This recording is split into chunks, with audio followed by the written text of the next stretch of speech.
Well, the numbers may be headed in the right direction, but concerns are growing over easing up on social distancing too early. Mayor de Blasio is saying there will be zero tolerance for any large gatherings, but it comes after thousands of people flooded streets and sidewalks in Brooklyn last night for a funeral.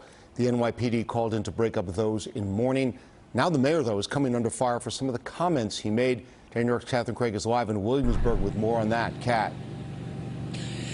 And Darlene and Michael, we are in that very area of this neighborhood where an estimated 2,000 people were gathered for the funeral of a Hasidic rabbi who reportedly died from the coronavirus. Let's show you that video showing the large crowds.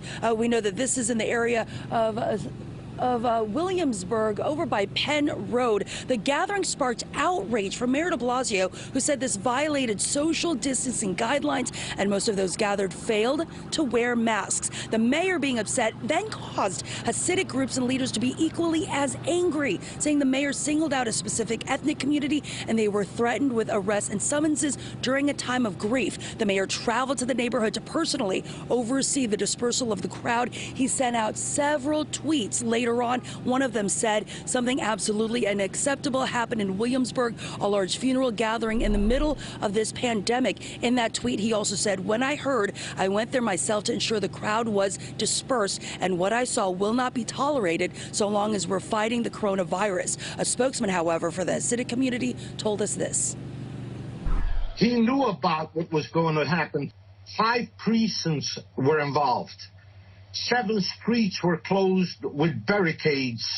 The 9-0 precinct, the 9-4 precinct. You think they closed 5 streets with that many precincts and the CEOs involved with the community volunteer patrol to hand out masks, and the mayor's office didn't know that such a funeral is happening?